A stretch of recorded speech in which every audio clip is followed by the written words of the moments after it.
I'm super sensitive, of course my neuroreceptors might be hungry for more. So I feel it as third a gram to a half a gram, but around a half a gram, I think would be the neurogenically beneficial dose at 1% concentration with psilocybin cubensis.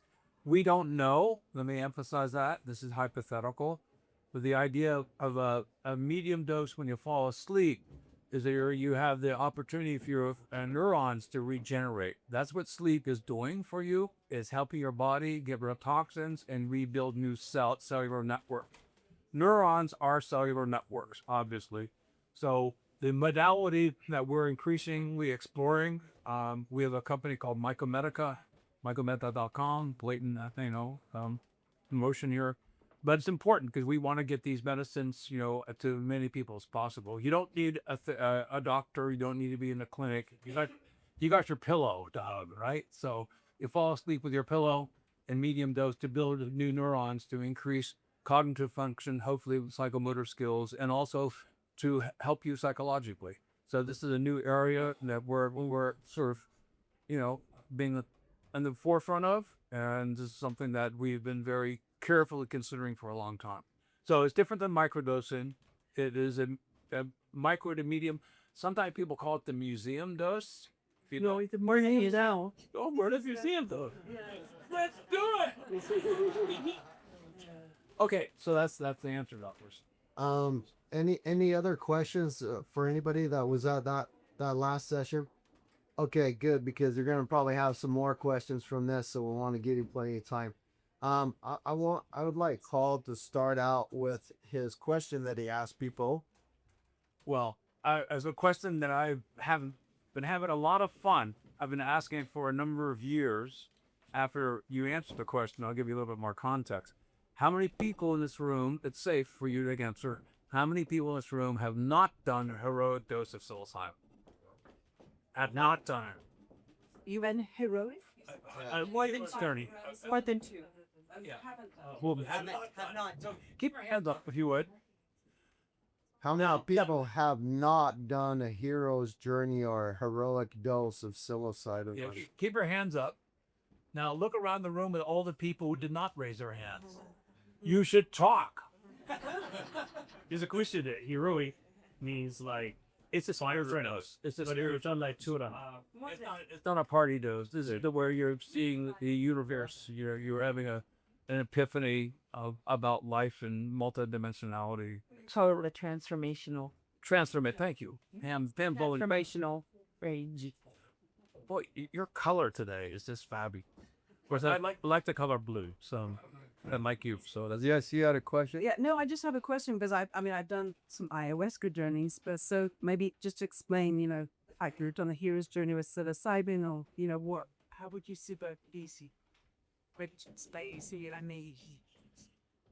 well.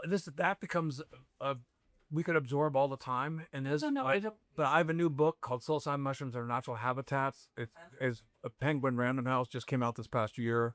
It's beautiful, and it covers multicultural use and dosages, etc. So that would be really good to look into that. But basically, the hero's journey is 4 to 6 hours, and a medium dose is 2 hours, 1 to 2 hours, and a microdose you don't feel it at all. That's what the microdose definition is, subsensorium. But we're increasingly finding this middle ground to be very, very a sweet spot. Hero's journeys, ayahuasca, etc., great for therapy, mental health issues, crises, PTSD. But to build new neurons, to become smarter people, long-term benefits, we think this is a neurogenic, nootropic vitamin that could actually help people not suffer from age-related neurodegeneration, but age-related neuroregeneration. And this goes into the Regenaissance because we are reflections of the ecosystems. There are neural nets throughout the entire world, and supporting Regenaissance and these networks is really what Marc's specialty is, and Dina as well. And that's what I want to keep our focus on. Yeah, thank you. That was really useful. Thank you.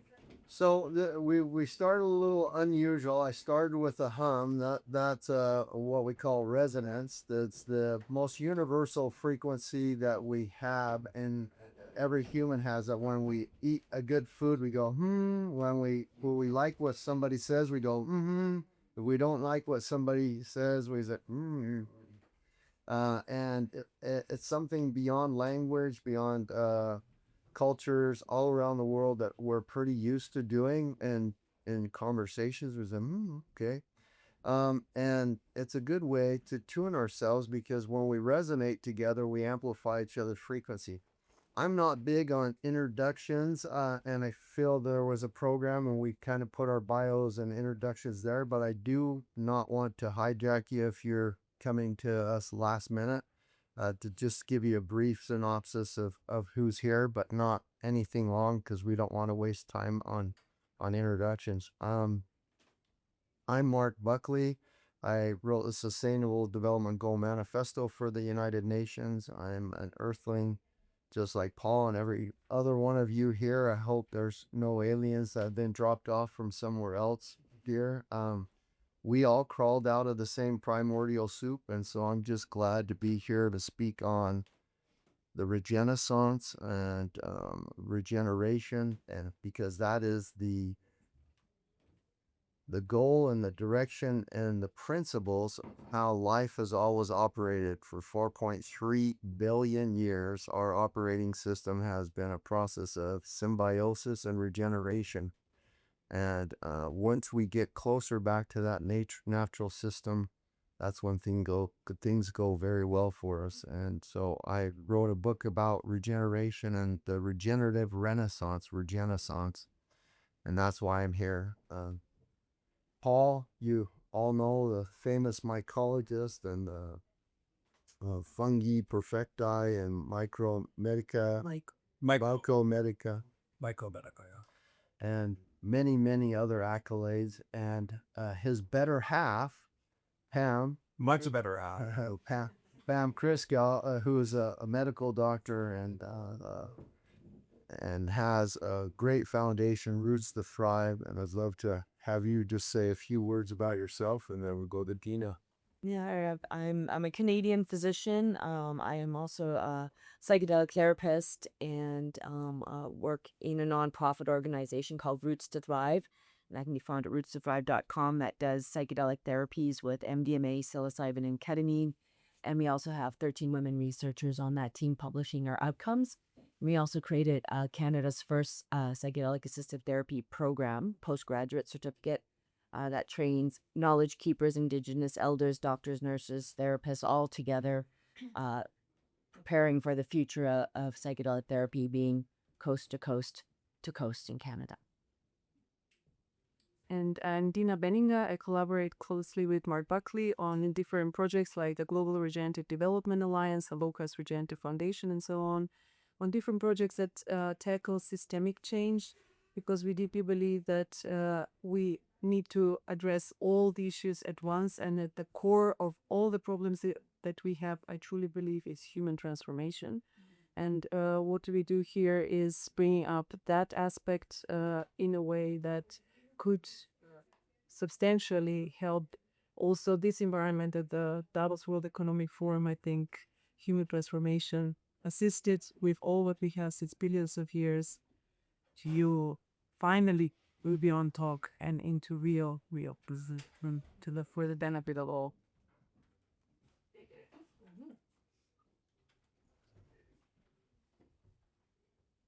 How many here have heard of regeneration? How many think it's a new trend?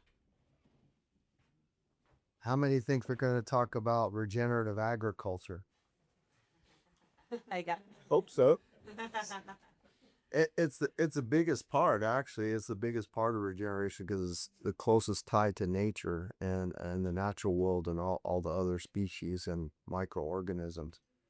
So it is a huge part. But most people tend to think when I talk about regeneration that we're only going to talk about farming. They've already boxed it into some kind of a agriculture box, and then sometimes they think about regenerative health or medicine, where we can regrow limbs or somehow regenerate some things that have been degenerated in our health.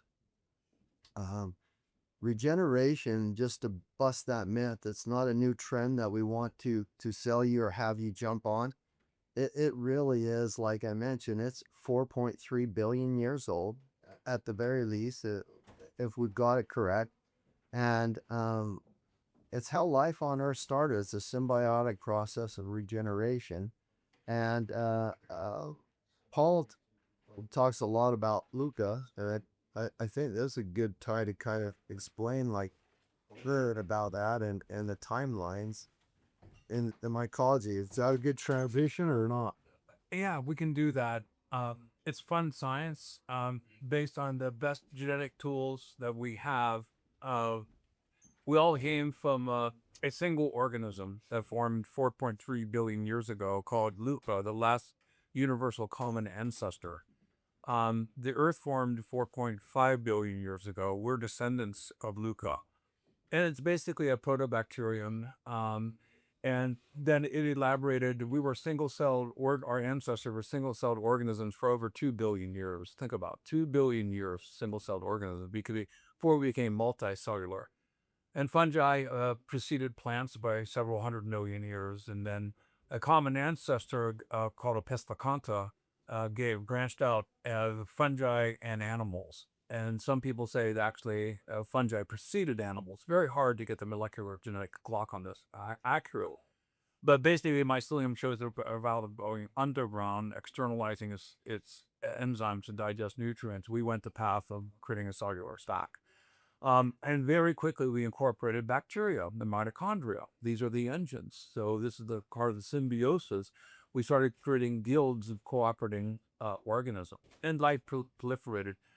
Marc's book is great. I wrote an introduction that kind of goes over this timeline, but I'll show this tomorrow. But the most extraordinary thing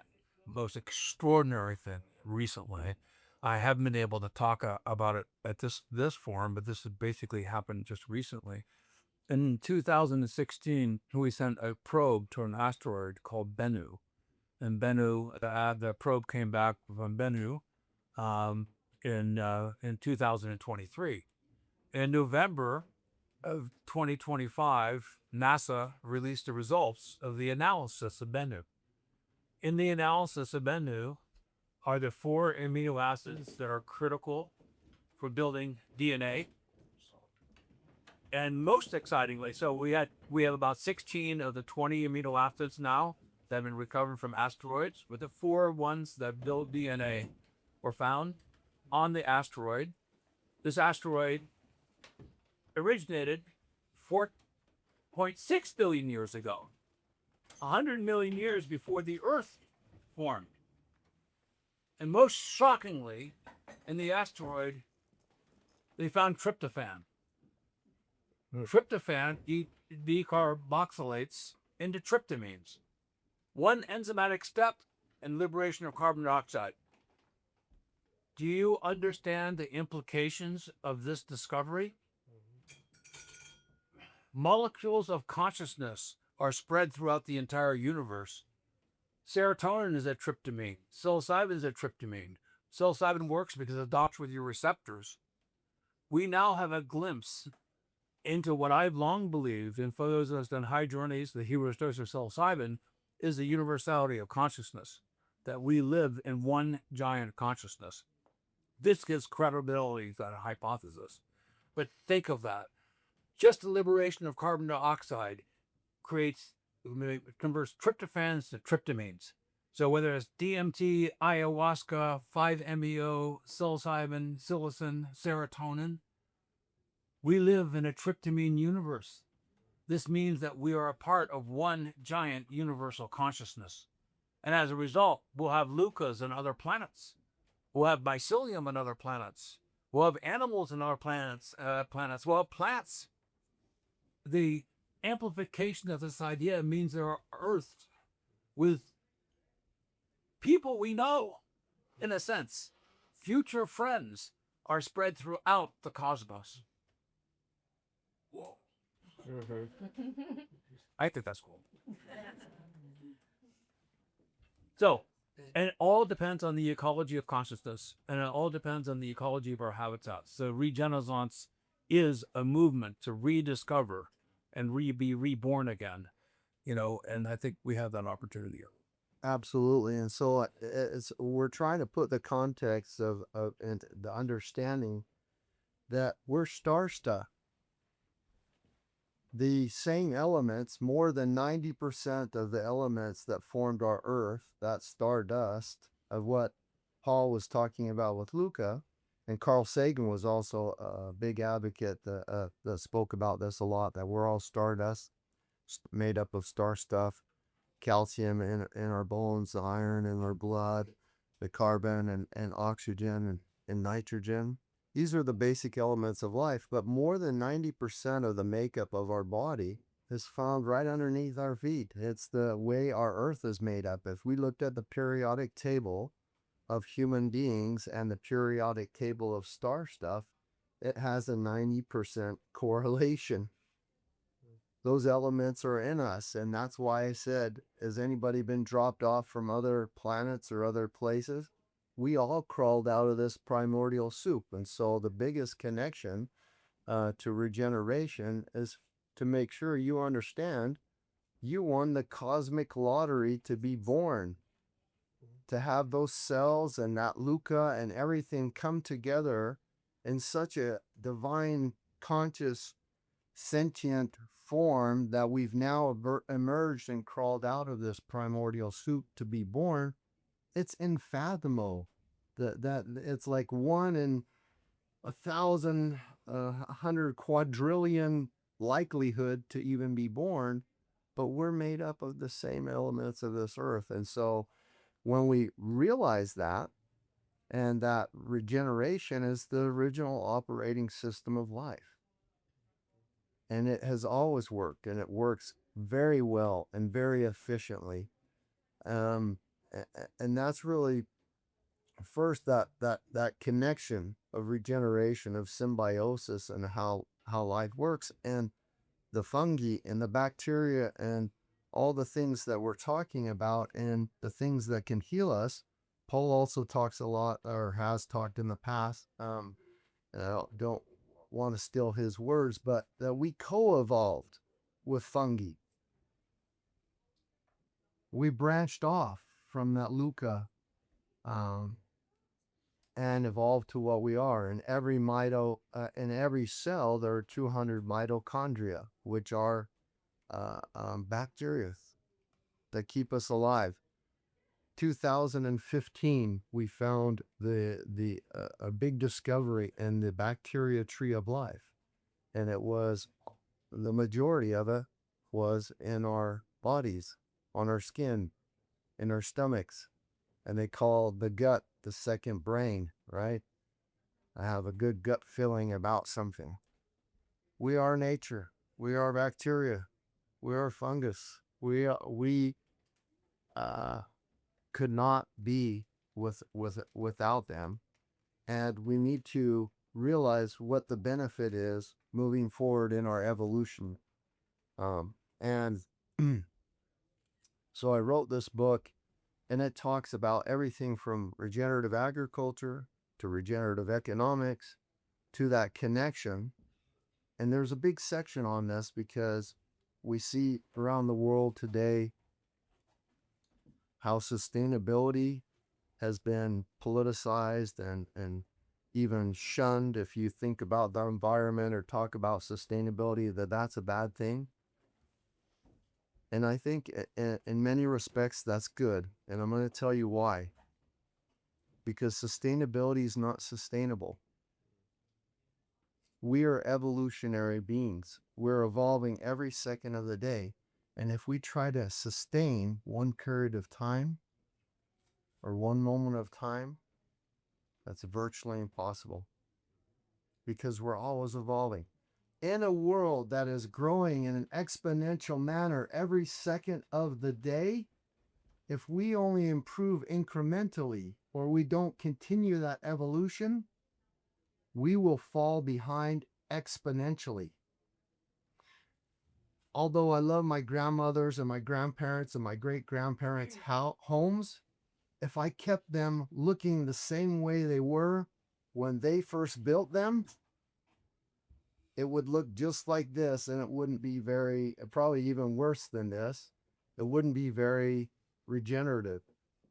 And I just want to touch one last thing on kind of this memorializing or celebration of something that's not regenerative or collapse, to put it into context. And then I want to go into more the the the um, the the mushrooms, the psychedelics, the mycelium, and kind of how that all ties together in a very good way for us to make quantum leaps as quantum human beings, to truly realize and embody the sentience that we have. All of you probably are not from Switzerland or from Davos. You're probably from somewhere else. And I'm sure throughout your lives, you've gone somewhere on vacation. There's a big thing in our world today that has to do with the built environment. Regenerative development is the built environment. It's roads, infrastructure, homes, commercial, residential. But when we go on vacation, sometimes we like to go to Peru or to Greece or Rome. We like to see ruins of civilizations that have collapsed and died. And I'd like to just read you a small section out of the book that is called The Celebration of Collapse. One of the strangest patterns of modern civilization is not collapse itself, but how calmly we accept it after the fact. Across the world, the remains of failed civilizations are preserved, branded, and celebrated. Ruins are stabilized, plaques are mounted, tourists arrive, cameras flash, people pose, smiling among the remnants of societies that exhausted their soils, fractured their governance, overshot their ecological limits, and disappeared. They are no longer here. We call this heritage. Institutions such as UNESCO designate World Heritage Sites to protect these remains. The intention is noble, the effect is revealing. A World Heritage designation is, in practice, a death certificate. It signals that a civilization is finished. Its living systems will not be regenerated. Its failures will be remembered aesthetically rather than prevented systemically. We preserve stones after soils are gone. We protect walls after water systems have failed. We celebrate architecture long after the culture that sustained it collapsed. This is not remembrance, this is normalization. Modern civilization has learned to treat collapse as inevitable, even romantic. We teach children to admire ruins rather than to ask why they were allowed to form in the first place.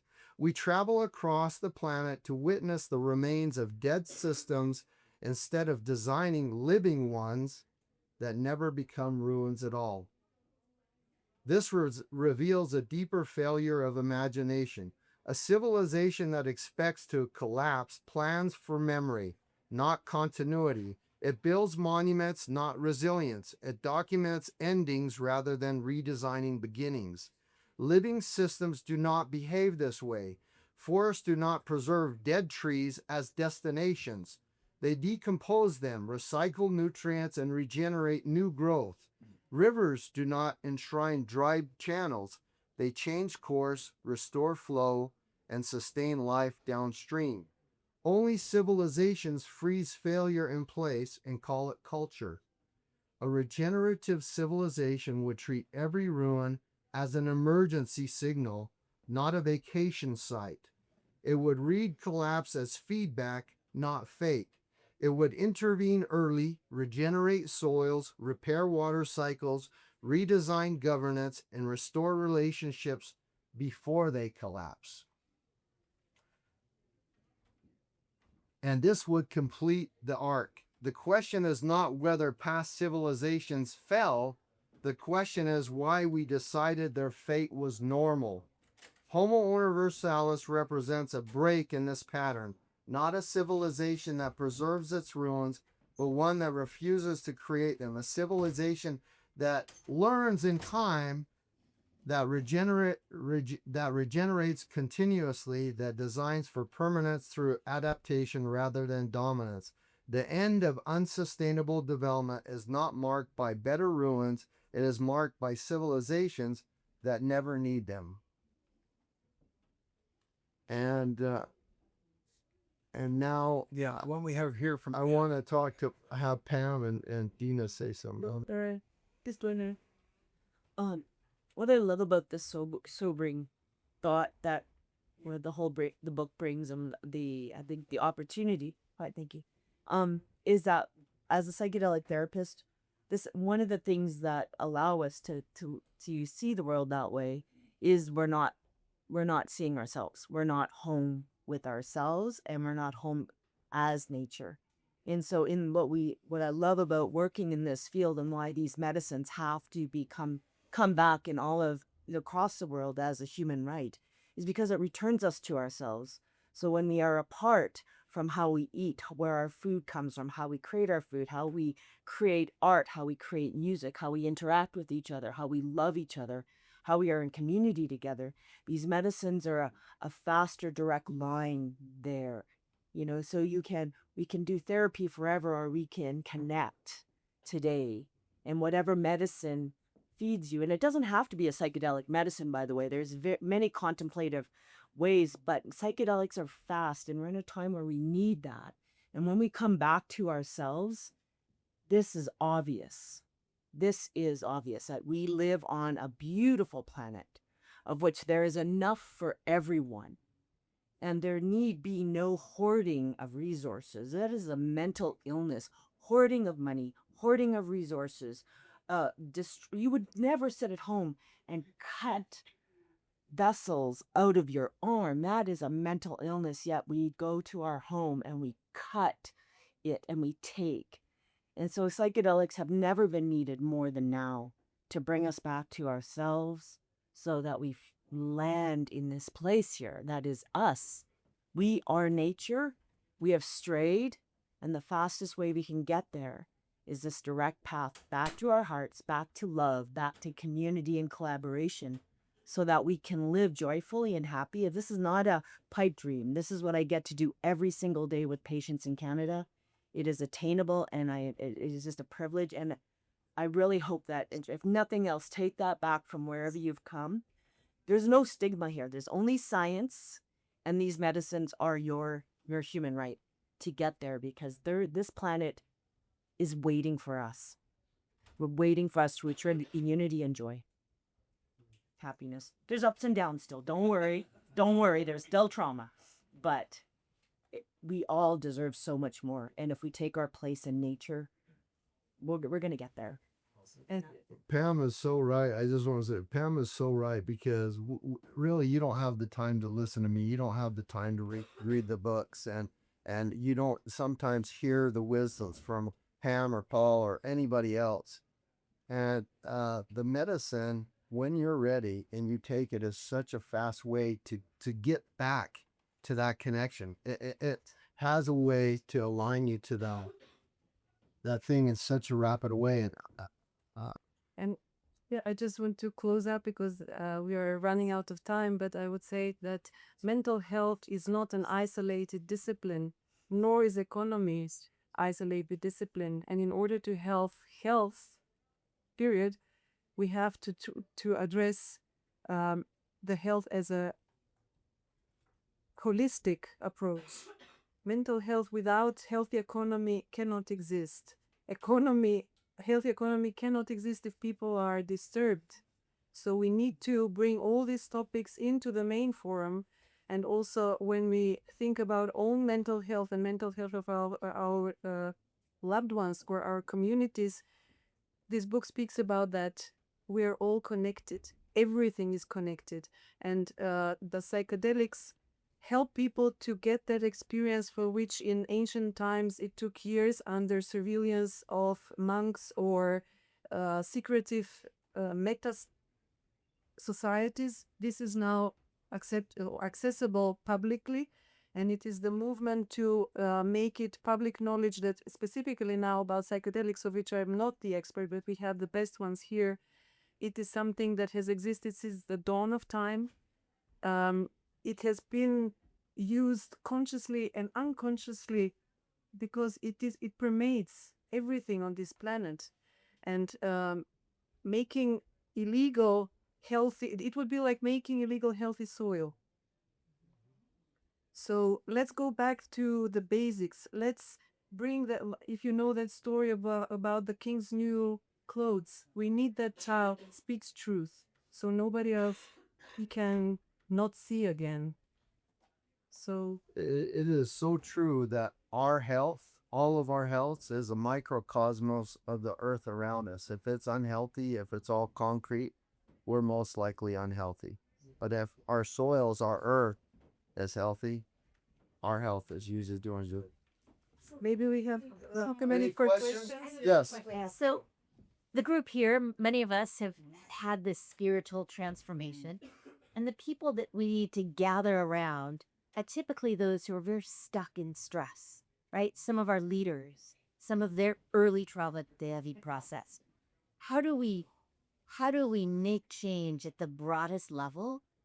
Be so many people are stuck in this stress. I love that because we always we have to start with ourselves. Yeah. If you're healthy, the ripple effect of you being healthy, whole, affects your family, your friends, your ecosystem, your communities. Just start with ourselves. When we externalize like that, we lose the focus. Heal yourself, be the best human you can ever be, and the ripple effects with that will change the world. Some people are dinosaurs or lost, and it is not worth your time. They will be left behind, and we will surge forward, and we can do this. So just start at home, right here, right in your heart. Be the best person we can be. Yeah. Thank you so much. We have a another session in 3 minutes, but really appreciate this session and the panelists. It's inspiring. and go back home with maybe that what we started in the beginning, that humming session. I would like us now to just do one breath coming to it. You can do it with your eyes open.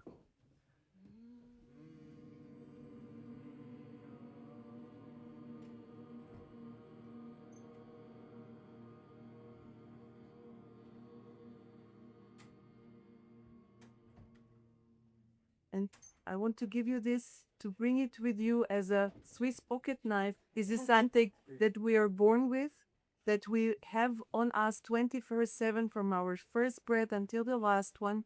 And we can do it alone or with others. Also in big gatherings, it creates peace. It harmonizes the physiology within seconds and creates coherence, which is the basis for all what we want to do.